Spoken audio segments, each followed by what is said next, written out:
بسم اللہ الرحمن الرحیم نحمدہ ونصلی علی رسولہ الکریم۔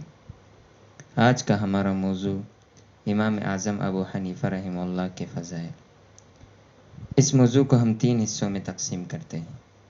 نمبر 1، امام اعظم ابو حنیفہ رحمہ اللہ کا نام، لقب، کنیت، ولادت اور وفات۔ نمبر 2، امام ابو حنیفہ کے اساتذہ اور شاگرد۔ نمبر 3، امام ابو حنیفہ اور علم حدیث و فقہ۔ آپ کا نام نعمان، والد کا نام ثابت، دادا کا نام زوطی، فارسی النسل تھے۔ ثابت کا بچپن تھا کہ ان کے والد انہیں لے کر حضرت علی رضی اللہ تعالی عنہ کی خدمت میں گئے۔ حضرت علی رضی اللہ تعالی عنہ نے خود ثابت اور اس کی اولاد کے لیے دعا مانگی۔ امام ابو حنیفہ رحمہ اللہ اسی دعا کا ظہور ہے۔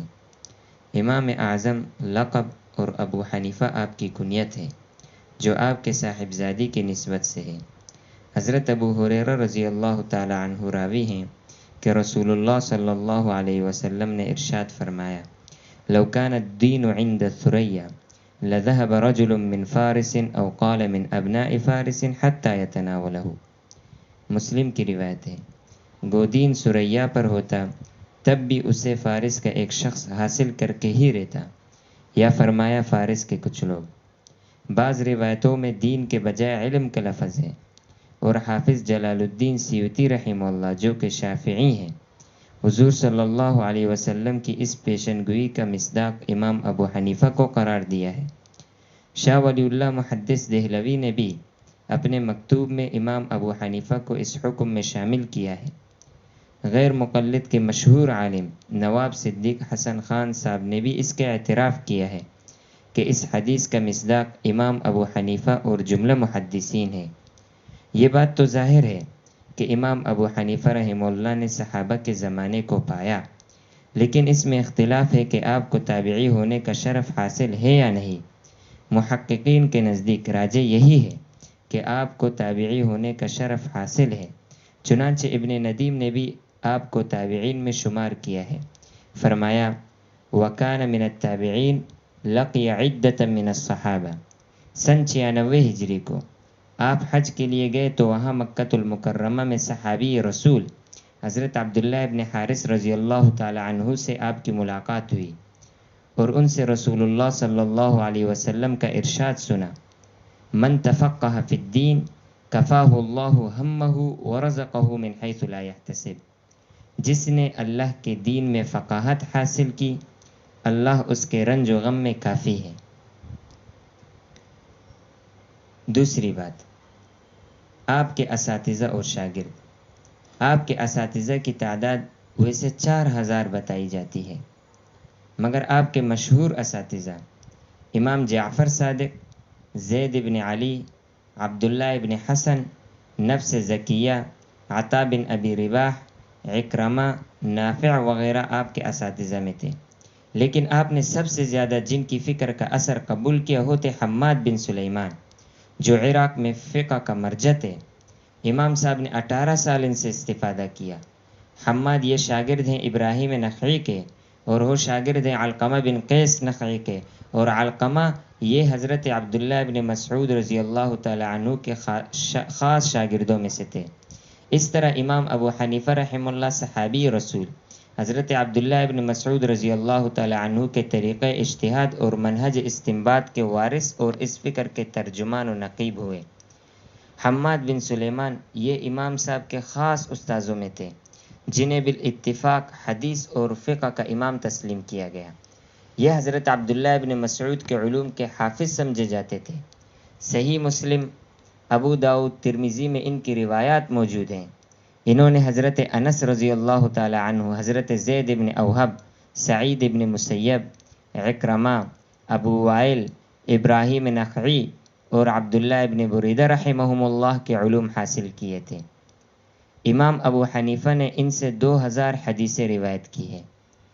آپ کے تلامذہ، امام ابو حنیفہ کے تلامذہ کی تعداد بھی کثیر بتائی جاتی ہے۔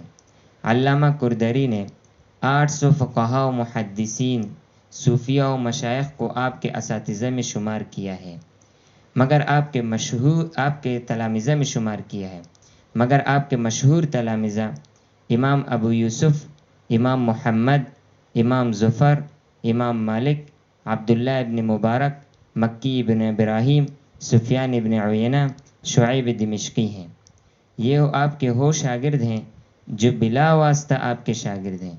وہ جو بالواسطہ آپ کے مشہور شاگرد ہیں ان میں امام بخاری رحمہ اللہ، جو مکی ابن ابراہیم کے واسطے سے اور شعیب دمشقی کے واسطے سے آپ کے شاگرد ہیں۔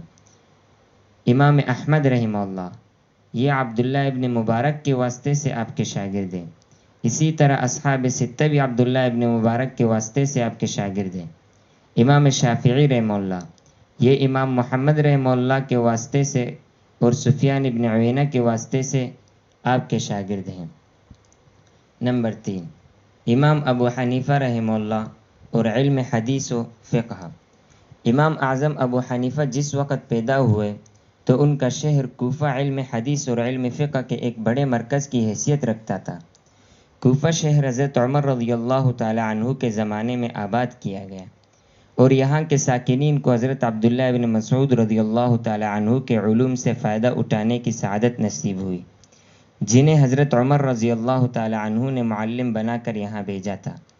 حضرت عبداللہ ابن مسعود رضی اللہ تعالی عنہ آخری عمر تک کوفہ میں مقیم رہے اور ان کی تربیت کے نتیجے میں جو علماء تیار ہوئے، علامہ زاہد الکوثری نے ان کی تعداد 4000 بتائی ہے۔ چنانچہ حضرت علی رضی اللہ تعالی عنہ نے جب کوفہ کو دارالخلافہ بنایا تو وہاں علم و فضل کا چرچا دیکھ کر بہت خوش ہوئے اور فرمایا، رحم اللہ ابن عبد قد ملأ هذه القرية علما۔ اللہ تعالیٰ ابن عبد یعنی حضرت عبداللہ ابن مسعود پر رحم فرمائے کہ اس نے اس بستی کو علم سے بھر دیا۔ علم حدیث میں آپ کے مہارت کے تو کتب سیر میں عجیب و حیرت انگیز واقعات منقول ہیں جو آپ کی قوت حفظ پر دال ہیں۔ چنانچہ ملا علی قاری نے مناقب الامام اعظم میں نقل کیا ہے کہ ایک مقام پر امام صاحب اور امام اعمش دونوں موجود تھے۔ ایک مسئلہ پوچھا گیا، آپ نے جواب دیا۔ امام اعمش نے سوال کیا، من این اخذت ھذا؟ جواب میں امام صاحب نے امام اعمش کی سند سے ہی متعدد روایت سنا دی جن سے اس مسئلے کا ثبوت ہوتا تھا۔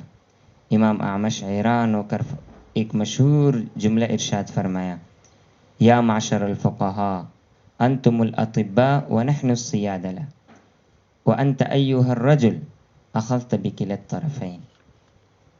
فقہی ابواب پر حدیث کی سب سے پہلی مرتب کتاب بھی امام ابو حنیفہ کی ہے۔ امام ابو حنیفہ نے 40,000 احادیث سے انتخاب کر کے کتاب الآثار کے نام سے یہ کتاب لکھی۔ امام اعظم کی یہ کتاب الآثار موطا امام مالک کے لیے ماخذ کی حیثیت رکھتی ہے۔